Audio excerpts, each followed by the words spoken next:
After iconic band leader Glenn Miller disappeared mysteriously during World War II, people searched for answers. Then, in 2014, newly discovered documents finally uncovered the shocking truth. If the big band era had a rock star, it was Glenn Miller. Sure, he looked nerdy in his tuxedos and glasses, but he had legions of fans who worshipped him. Like some other rock stars, Miller's tragic demise came too early, and it was also full of mystery. His body has never been found. On March 1st, 1904, Alton Glenn Miller was born in Iowa. Like most members of his family, he went by his middle name. In 1915, the Millers moved to Nebraska, and Glenn started milking cows for extra cash. He put his cow-milking money together and bought a trombone. He used the trombone to join the local orchestra and even added the mandolin and cornet to his skill set. He dedicated himself to music and took it so seriously that he missed his high school graduation because he had a gig. When he went to college, this absenteeism continued. Eventually, he dropped out completely. Without a college education, Miller was putting all his eggs into one basket. After dropping out, he moved to New York City and studied math, but not traditional math. He studied the Schillinger system, which uses math concepts to compose music. At this time, Miller wrote a song, and rather unimaginatively called it Miller's Tune. This would one day change to Moonlight Serenade and become his signature song. Before that happened, Miller had a problem to deal with. Now that he was in the Big Apple, he had to compete with loads of other musicians. He was playing trombone with Ben Pollock when he was suddenly upstaged. There was a new kid in town named Jack Teagarden. Not only was he a better player than Miller, but he started getting Miller's solos. Miller didn't like being second to Teagarden, so he decided to focus on something besides the trombone. He put his efforts into arranging and composing music. His career was on the up, so he decided it was time to find a wife, and he already had a woman in mind. A girlfriend he dated back in college, Helen Berger, was waiting in the wings. She was up for getting married, but her parents were a different story. They were pretty sure that Miller's career choice wouldn't adequately provide for their daughter. Helen was an independent woman, so she turned her back on her parents, went to New York, and married her sweetheart anyway. Now Miller had to prove his in-laws wrong. For exclusive perks like early access to new videos, priority replies to your comments, and to have your say on future content, consider becoming a Factinate member. On top of that, your support helps keep the channel going. Click the link in the description for more details. After securing financial backing from his friend Simon Shribman, he assembled his orchestra, and by spring 1938, Miller was finally feeling like things were happening. He was garnering a reputation around the New York area, and then he got a call that would change everything. The Glen Island Casino had launched many careers, and Miller was likely thrilled to have the chance to play there. When he and his band showed up to the casino, they were absolutely stunned. 1,800 people had shown up for Miller's act. By the following year, Time magazine reported that of the dozen or so songs found in most jukeboxes in America, at least 2, and sometimes up to 6 of them, were Miller's. He was taking America by storm. When his version of Tuxedo Junction had opening week sales of 115,000, it was time for his career to go into orbit. On October 6, 1939, Miller played every musician's dream venue, Carnegie Hall. It didn't take long before Hollywood came calling. 20th Century Fox was making the musical comedy Sun Valley Serenade, and they asked Miller to provide the music and even play a role. In the end, he did more than just make an appearance in the film. He provided a show-stopping sequence that went down in history.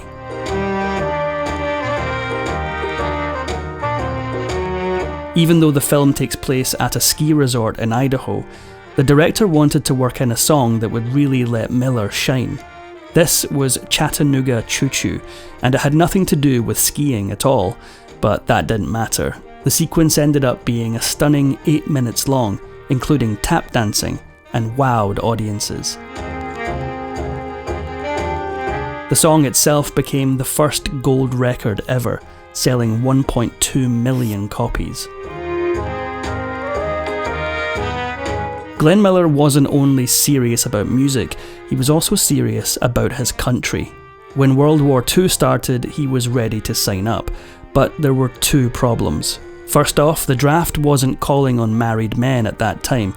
Also, Miller wore glasses, which made it even more unlikely that he'd get the call from Uncle Sam. Miller's next plan was to use his musical background to help his country. He sent a lengthy letter to a general in the army explaining that he had a new and outlandish idea about military music. He wanted to add jazz to boost the soldiers' morale. His application was approved, and he had 1 month to wrap up his affairs before deployment. On September 24th, 1942, Glenn Miller said goodbye to his fans on his regular radio programme. He and his band gave one final live performance at Central Theatre in New Jersey, and that was that. Miller bid farewell to music.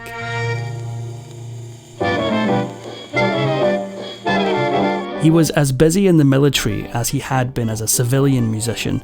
He screened personnel for bands and recruited new musicians. He was also responsible for a radio production unit that would broadcast in New York City. Considering his success by the time he enlisted, Miller was used to doing things his way, and so his rebellious attitude got him into trouble. His use of jazz arrangements like Blues in the Night for the marching bands didn't go over well. He had to fight with the purists, and eventually he won. Miller had almost single-handedly changed military music forever. In May 1944, a cable arrived from General Dwight D. Eisenhower. He wanted Miller and his unit sent to Europe. He felt that Miller was the only one who could give the fighting men a much-needed boost to their morale. On June 19th, Miller flew to London and into the centre of World War II. He and his band first set up home in a BBC radio office. This was in the middle of an area of London where the constant sound of German explosives could be heard. He arranged to move his unit to a quieter place, and his timing turned out to be impeccable. A day later, that BBC office was bombed. The explosion destroyed the entire building, and 150 people lost their lives. While in the UK, Glenn Miller worked closely with David Niven, who would go on to become an Academy Award-winning actor. Together, Miller and Niven planned to move the unit to France, where they could entertain at hospitals and for troops on leave from the battle. When the plans for the relocation went behind schedule, Niven promoted Miller to executive officer. This meant that he would go to France earlier to make the arrangements for his band. Niven initially booked Miller on a December 14th flight to Paris, which ended up being cancelled due to bad weather. As a result, he was then invited by Lieutenant Colonel Norman Basel to fly to Paris with him the following day.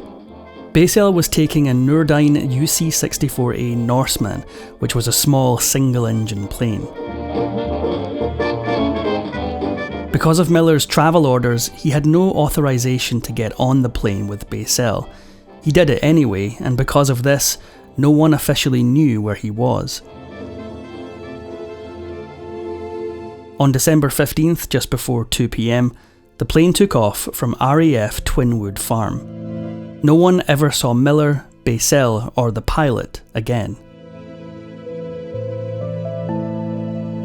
The morning following Miller's flight, the Allies were caught off guard by German forces and a major battle began. later dubbed the Battle of the Bulge.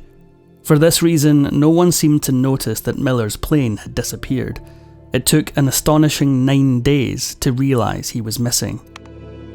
When the Allied forces finally realised, 2 senior officers went in person to see Helen Miller at her home and break the news. Miller's wife was speechless. The couple had just adopted a son, Stephen. But it gets even more heartbreaking. They had also adopted another child, this time a girl named Johnny, and Miller hadn't even met her. As Helen grappled with what had happened, it was time to tell the world. On Christmas Eve 1944, an announcement was made to the media. Legendary bandleader Glenn Miller had disappeared, and no one knew where he was. Jerry Gray stepped in to take Miller's place, and the Christmas concert went ahead. Most people at the time assumed that Glenn Miller and his plane had crashed for 2 reasons. There was fog that day, and there was the potential of ice being on the wings. Of course, there were a lot more far-fetched theories about what happened to Miller. Some believe that it was the Germans who shot down the plane and that Miller specifically was a target. This theory suggests that Miller was part of a secret mission and that the Germans captured him. But there's another theory that places the blame much closer to home. In 2000, Sotheby's auctioned off a logbook from World War II. The writer of the book was also in the sky the night Miller's plane disappeared. Derek Thurman said that he was on a raid of Germany that night, and the usual practice was to dump any unused explosives in the sea before returning home. He claims that he and 3 of his crew saw a small plane headed in the opposite direction, which easily could have been Miller's plane. Unfortunately, they suspected that the explosives they had intended to drop into the sea probably hit Miller's plane. The rear gunner apparently saw the disaster with his own eyes. He said that he saw Miller's plane flip over and enter the ocean. That entire area was supposed to be clear of any aircraft, so the next thing to figure out was why Miller's plane was there in the first place. A possible solution to the mystery of the route Miller's plane took came from a bizarre source. In 2012, Sylvan Anderton tried to sell his brother's old notebooks on the BBC's Antiques Roadshow. As it turned out, Anderton's brother was a plane spotter when he was a teenager. He kept meticulous records of all the planes he saw pass over him while he was working. Somewhere in these books could be the answer to Miller's disappearance. Authorities realised that the spotter's location would have given him a direct view of Miller's plane.